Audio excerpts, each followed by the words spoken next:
BPSC की परीक्षा रद्द हो गई। बिहार की सबसे बड़ी परीक्षा बीपीएससी की परीक्षा कहलाती है और बिहार में पहला ऐसा रीज़न हुआ है, पहली बार ऐसी हुई है कि बीपीएससी की परीक्षा रद्द हो गई, पेपर लीक हो गया। बहुत अफसोस हो रहा है, इसलिए अफसोस हो रहा है कि एक तो बिहार में बेरोजगारी इतनी है, एक तो समय पे एग्ज़ाम नहीं होता, वैकेंसी नहीं निकलती, और जब वैकेंसी निकलती तो समय पे एग्ज़ाम नहीं होता, और जब समय पे एग्ज़ाम होने लगता है, जब बच्चे पेपर देने के लिए जब एग्ज़ाम हॉल में जाते हैं और पेपर देकर जब बाहर निकलते हैं तो पता चलता है कि पेपर लीक हो गया, एग्ज़ाम रद्द हो गया। बिहार के कोने कोने में लड़के एक जिला से दूसरी जिला जाते हैं, 300 से 500 किलोमीटर डिस्टेंस ट्रैवल करते हैं, और जो मिडिल क्लास फैमिली के लोग हैं, जो गरीब तबके के लोग हैं, वो कोई एसी ट्रेन में सफ़र नहीं करते, बस में धक्के खा करके, ट्रेन में सफ़र कर करके, ट्रेन में समझिए कि बाथरूम में सफ़र कर करके, स्टेशन पे जा करके बच्चे सोते हैं, और सो करके फिर जब जा करके एग्ज़ाम देते हैं, और एग्ज़ाम दे के जब बाहर निकलते हैं तो पता चलता है कि एग्ज़ाम रद्द हो गया है। मैं पूछना चाहता हूँ बिहार सरकार से कि ये कैसी योजना बना रहे हैं, ये भ्रष्टाचार, ये लॉ एंड ऑर्डर कब आपका सुधरेगा। मैं ये मांग भी करना चाहता हूँ जिला उपाध्यक्ष होने के नाते कि जितने भी छात्र, जिन लोगों ने बीपीएससी के एग्ज़ाम में पार्टिसिपेट किया, उन सबको कम से कम 5-5 हज़ार का मुआवजा दिया जाए, और साथ ही आगामी जब भी आप बीपीएससी का एग्ज़ाम कंडक्ट करें तो होम सेंटर होना चाहिए। तो कैसी सरकार चल रही है, कैसे सुशासन की सरकार आप चला रहे हैं। कितनी बड़ी परीक्षा का जब पेपर लीक हो जा रहा है तो फिर आम जो 10th और इंटरमीडिएट की जो परीक्षा है, जो सिंपल बोर्ड की परीक्षा है, वो जब लीक होगी तो कौन सी बड़ी बात है। जब इतनी बड़ी परीक्षा बीपीएससी, जो सबसे बड़ा बिहार की परीक्षा होती है, वो आपके नाक के नीचे रह करके यहाँ आरा में बताइए लीक हो जाता है, तो आपका एडमिनिस्ट्रेशन क्या कर रहा था, आपके कर्मचारी क्या कर रहे थे, आपके डीएम क्या कर रहे थे, ब्लॉक में बीडीओ क्या कर रहे थे, जिनकी बहाली जो भी वहाँ एडमिनिस्ट्रेशन में थे वो लोग क्या कर रहे थे। जल्द से जल्द कमेटी बैठाई जाए, और कमेटी बैठाने के बाद जो इसमें दोषी पाया जाए उसे कड़ी से कड़ी सजा दी जाए कि आगामी कभी भी एग्जाम हो तो कोई भी पेपर। कड़ी सजा तो दी गई है, जो वहाँ के जो वीडियो थे जिनके द्वारा ये जो भी पेपर लीक हुआ उनको सस्पेंड कर दिया गया। अब कितना कड़ा सजा मिलेगी। अब उससे क्या फ़ायदा कि सब कुछ लुटा के होश में आए तो क्या किया, और दिन में अगर चिराग जलाएं तो क्या किया। अब दिन में सूरज की रोशनी है, अब दिया लेके चल रहे हैं तो कौन सा, उसको तो बेवकूफ़ी कहिएगा। सब कुछ लूट गया और उसके बाद फिर होश में आए तो क्या किया। बच्चे लोन लेकर के तैयारी करते हैं, लोन लेकर के गार्जियन, गांव के गार्जियन जो है वो शहर में पढ़ाई करने के लिए अपने बच्चे को ज़मीन बेच करके लोन लेकर के भेजते हैं। और जब उसके बच्चे का भविष्य जब बर्बाद हो रहा है तो उसका जिम्मेदार कौन होगा, इसका जवाब कौन देगा। मैं पूछना चाहता हूँ बिहार सरकार से कि इसका भरपाई कौन करेगा। यानी बिहारी युवाओं के भविष्य के खिलाफ एक खिलवाड़ हो रहा है। 2 दिन कबल बीपीएससी का एग्ज़ाम होता है। हज़ारों लाखों कैंडिडेट स्टूडेंट्स जो अपने सालों भर की तैयारी और मेहनत के साथ एग्ज़ाम देने जाते हैं, मगर उनकी जो एग्ज़ाम और जो उनका जो मेहनत है वो असफल होता है, क्योंकि बिहार में बीपीएससी का पर्चा जो है लीक हो चुका होता है। ये जब एग्ज़ाम देकर जब कैंडिडेट बाहर आते हैं तब पता चलता है अब उनकी मेहनत जो थी सारी बर्बाद जा चुकी है।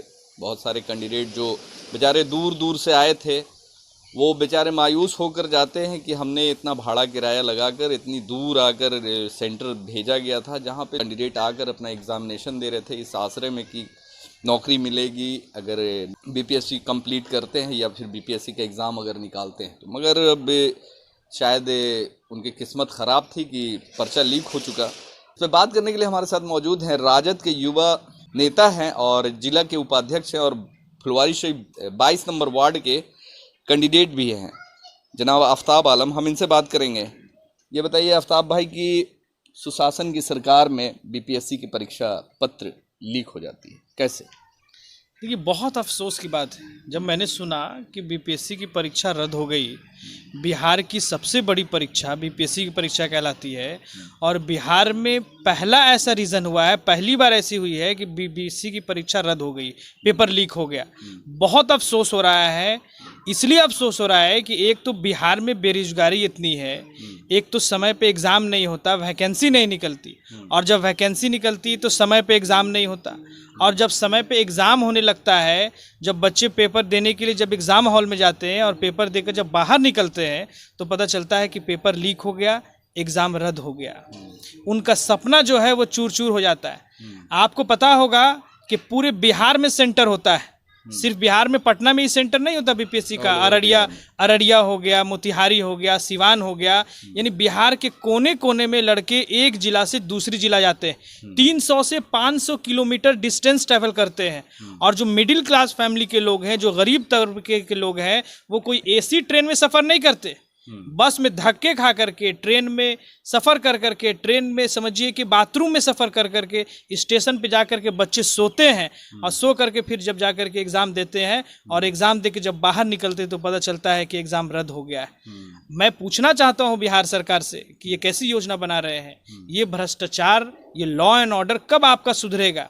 मैं ये मांग भी करना चाहता हूँ जिला उपाध्यक्ष होने के नाते कि जितने भी छात्र, जिन लोगों ने बीपीएससी के एग्ज़ाम में पार्टिसिपेट किया, उन सबको कम से कम 5-5 हज़ार का मुआवजा दिया जाए। और साथ ही आगामी जब भी आप बीपीएससी का एग्ज़ाम कंडक्ट करें तो होम सेंटर होना चाहिए। जो जिस ज़िले में जिस लड़के का पड़ता है उसी में होम सेंटर हो, जिसकी वजह से उसको दूसरी जगह नहीं जाना पड़े, उसको परेशानी का सामना नहीं करना पड़े। ये बहुत अफसोस की बात होती है कि भाई इतनी बड़ी परीक्षा और कंडक्ट होती है और सरकार उसको किस तरह से देखभाल कर रही है कि रद्द हो जाती है, पेपर लीक हो जाता है। एडमिनिस्ट्रेशन और किसकी गलती है? इस पेपर लीक हो जाता है, नीतीश कुमार को पता नहीं चलता है, उन्हें शाम में पता चलता है। और जीरो टॉलरेंस की बात करते हैं, किसकी गलती? तो कैसी सरकार चल रही है, कैसे सुशासन की सरकार आप चला रहे हैं? कितनी बड़ी परीक्षा का जब पेपर लीक हो जा रहा है तो फिर आम जो 10th और इंटरमीडिएट की जो परीक्षा है, जो सिंपल बोर्ड की परीक्षा है, वो जब लीक होगी तो कौन सी बड़ी बात है? जब इतनी बड़ी परीक्षा बीपीएससी, जो सबसे बड़ा बिहार की परीक्षा होती है, वो आपके नाक के नीचे रह करके यहाँ आरा में बताइए लीक हो जाता है, तो आपका एडमिनिस्ट्रेशन क्या कर रहा था? आपके कर्मचारी क्या कर रहे थे? आपके डीएम क्या कर रहे थे? ब्लॉक में बीडीओ क्या कर रहे थे? जिनकी बहाली जो भी वहाँ एडमिनिस्ट्रेशन में थे, वो लोग क्या कर रहे थे? उनके सवाल पूछना चाहिए। जल्द से जल्द इस पे कार्रवाई की जाए, जल्द से जल्द कमेटी बैठाई जाए, और कमेटी बैठाने के बाद जो इसमें दोषी पाया जाए उसे कड़ी से कड़ी सजा दी जाए कि आगामी कभी भी एग्जाम हो तो कोई भी पेपर। कड़ी सजा तो दी गई है। वहाँ के जो वीडियो थे जिनके द्वारा ये पेपर लीक हुआ, उनको सस्पेंड कर दिया गया। अब कितना कड़ा सजा मिलेगी? अब उससे क्या फायदा कि सब कुछ लुटा के होश में आए तो क्या किया, और दिन में अगर चिराग जलाएं तो क्या किया? अब दिन में सूरज की रोशनी है, अब दिया लेके चल रहे हैं तो कौन सा, उसको तो बेवकूफ़ी कहिएगा। सब कुछ लूट गया और उसके बाद फिर होश में आए तो क्या किया? इन छात्रों ने, जिन्होंने सालों भर तैयारी की थी, अब आप बताइए कि जिस स्टूडेंट की तैयारी इस बार एकदम पूरा प्रिपरेशन था, जिसने अच्छा एग्ज़ाम दे के वो बाहर निकला और इस उम्मीद से कि इस बार मैं बीपीएससी क्रैक कर जाऊँगा, अच्छा मैंने मार्क्स क्रैक किया है, अब उसकी परीक्षा जब रद्द हो गई तो क्या गारंटी है कि दूसरी बार फिर से जब एग्ज़ाम कंडक्ट होगा तो पेपर उसके अकॉर्डिंग आए, वो पेपर पास ही कर जाए? जब वो पेपर पास नहीं करेगा दूसरी बार तो कहीं ना कहीं वो गलत कदम भी उठा सकता है। जो आप इतना आप सुनते हैं कि एग्ज़ाम रद्द होने की वजह से, परीक्षा रद्द होने की वजह से बच्चे लोन लेकर के तैयारी करते हैं। लोन लेकर के गार्जियन, गांव के गार्जियन जो है वो शहर में पढ़ाई करने के लिए अपने बच्चे को ज़मीन बेच करके, लोन लेकर के भेजते हैं। जब उसके बच्चे का भविष्य जब बर्बाद हो रहा है तो उसका जिम्मेदार कौन होगा? इसका जवाब कौन देगा? मैं पूछना चाहता हूँ बिहार सरकार से कि इसका भरपाई कौन करेगा? यानी बिहारी युवाओं के भविष्य के खिलाफ एक खिलवाड़ हो रहा है। इस खिलवाड़ को जल्द से जल्द रोका जाए, नहीं तो यहाँ की छात्र और छात्राएं रोड पे होंगे। यहाँ के अपोजिशन, हमारे तेजस्वी यादव जी ने छात्राएं तो रोड पे पहले से सीटीईटी, बीटीईटी के अभ्यर्थी हैं, एसटीईटी के अभ्यर्थी हैं, और ऊपर से ये बीपीएससी के अब कैंडिडेट, अब बेचारे इनका। तो क्या लगता है कि बिहार का भविष्य कहाँ देखते हैं? बिहार आप देख लीजिए, आप किसी का भी जनगणना उठा के देख लीजिए, एजुकेशन के मामले में हो, बेरोजगारी के मामले में हो, समझिए कि एजुकेशन का स्तर एकदम डाउन गिरा हुआ है, बेरोजगारी का स्तर बढ़ा हुआ है। सीटीटी में देख लीजिए, 2019 में जो बहाली जो क्रैक किए, 2020 में किए, 21 में किए, किसी का अभी तक ज्वाइनिंग नहीं हो रहा है, लेटर नहीं मिल रहा है। आज भी आप देखिए 3 दिन से लोग छात्र धरना पे बैठे हुए हैं आपको, लेकिन उसका कोई समस्या का हल नहीं निकाला जा रहा है। गर्दनी बाग में अभी धरना स्थल पे अभी हम लोग अभी जाने वाले हैं, 3 दिन से लोग वहाँ बैठे हुए हैं, सोचिए, लेकिन कोई सुनने के लिए तैयार नहीं है। अरे भाई, बच्चे जो है, छात्र हैं, वो देश का भविष्य होते हैं। अगर बिहार इंटेलेक्चुअल माइंड पर्सन अगर अपने स्टूडेंट को नहीं बनाएगा, IAS, IPS, engineer, doctor, scientist अगर बिहार से नहीं पैदा होंगे तो बिहार कैसे डेवलप करेगा? जब बिहार डेवलप करेगा तभी कोई नेशन डेवलप कर सकता है, जब स्टेट डेवलप करेगा तभी कंट्री डेवलप कर सकती है। इसलिए बिहार सरकार को चाहिए कि इसके लिए कड़ी से कड़ी एक योजना बनाए, प्लान बनाए कि चलिए जो हो गया सो हो गया, पहले तो इसका हर्जाना दीजिए आप, एक एक छात्र को 5-5 हज़ार रुपया हर जाने के तौर पे देना चाहिए सरकार से, मैं मांग करता हूँ। क्योंकि जो लोग अररिया गए, मोतिहारी गए, एक दिन पहले जाना पड़ा, सेंटर जहाँ है एक दिन पहले गए तो कहीं ना कहीं होटल में स्टे किए, उनके खाने का पीने का व्यवस्था, ट्रैवलिंग की व्यवस्था, ठीक है, ये सब चीज़ बर्बाद हुआ है, लॉस हुआ है कहीं ना कहीं। ऐसे में स्टूडेंट जो हैं कैंडिडेट, उनका मनोबल क्या गिर रहा होगा? है, गिर रहा है, बढ़ नहीं रहा है। बहुत सारे तो ऐसे भी स्टूडेंट हमारे से बात किए कि भाई वो सोच रहे थे कि बीपीएससी का मैं अब तो दोबारा देंगे भी नहीं बहुत सारे स्टूडेंट। पेपर देने के लिए लोग सोच भी रहे थे, लेकिन इस घटना से लेकर के जो अभी ग्रेजुएशन फाइनल ईयर में है, जिन्होंने सोचा कि ग्रेजुएशन के बाद, क्योंकि ग्रेजुएशन के बाद ही ये पेपर को फिल किया जाता है बीपीएससी का, तो कहा कि मैं सोच रहा था कि मैं बीपीएससी का फॉर्म भरूं, लेकिन अब ऐसी घटना सोच करके दिल गवारा नहीं करता, दिल टूट गया है कि नहीं भाई, बीपीएससी का सरकारी पेपर भरने से कोई फ़ायदा नहीं है। एग्ज़ाम समय से नहीं होता, और समय से होता तो पेपर लीक हो जाता है, एग्ज़ाम रद्द हो जाता है, एग्ज़ाम हो भी जाएगा तो बहाली अभी देख लीजिए जिस तरह 3 साल से रुकी हुई है, उस तरह से बहाली रुकी हुई रहती है। ऐसा सुनने में आता है कि आपके घर से भी बीपीएससी के कुछ कैंडिडेट थी, आपके घर की। खुद हमारी वाइफ भी बीपीएससी का एग्ज़ाम दी, मैं उनको एग्ज़ाम दिलाने के लिए गया था, सिटी सेंटर गया था, तो पटना सिटी में मैं गया भी, और बहुत सारे दूर दूर से लोग छात्र आए थे।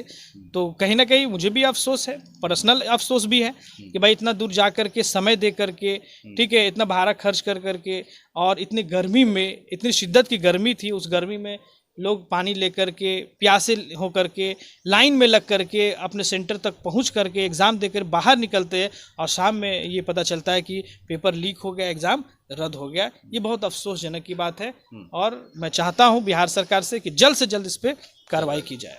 तो जैसा कि आपने देखा कि हमारे साथ में जनाब आफ्ताब आलम थे, जिन्होंने बताया कि जो बिहार सरकार के ऊपर जो ये बड़ा सवालिया निशान है, जो बीपीएससी संवैधानिक पद का जो एग्ज़ामिनेशन होता है, और जिस पे बहुत से सालों साल की जो मेहनत होती है कैंडिडेट की, स्टूडेंट्स की, वो सारी मेहनत बर्बाद गई। और हो सकता है कि इस पेपर लीक की बाद से बहुत सारे विद्यार्थियों का जो मनोबल जो एक ऊपर था, वो डाउन बिल्कुल होने वाला है, क्योंकि मेहनत करते हैं लोग, और मेहनत का जब फल नहीं मिल पाता है, मनोबल उनका कमज़ोर होता है। और ऐसे में जो शिक्षा व्यवस्था पे बहुत बड़ा सवाल है, बिहार के शिक्षा व्यवस्था पे, जहाँ एक तरफ नीतीश कुमार बिहार की शिक्षा व्यवस्था को बेहतर करने की स्थिति में हैं, और बेहतर करने के लिए बोलते हैं, और ज़ीरो टॉलरेंस की बात करते हैं, तो आप देख सकते हैं कि बिहार में किस तरीके का ज़ीरो टॉलरेंस चल रहा है, और शिक्षा व्यवस्था तो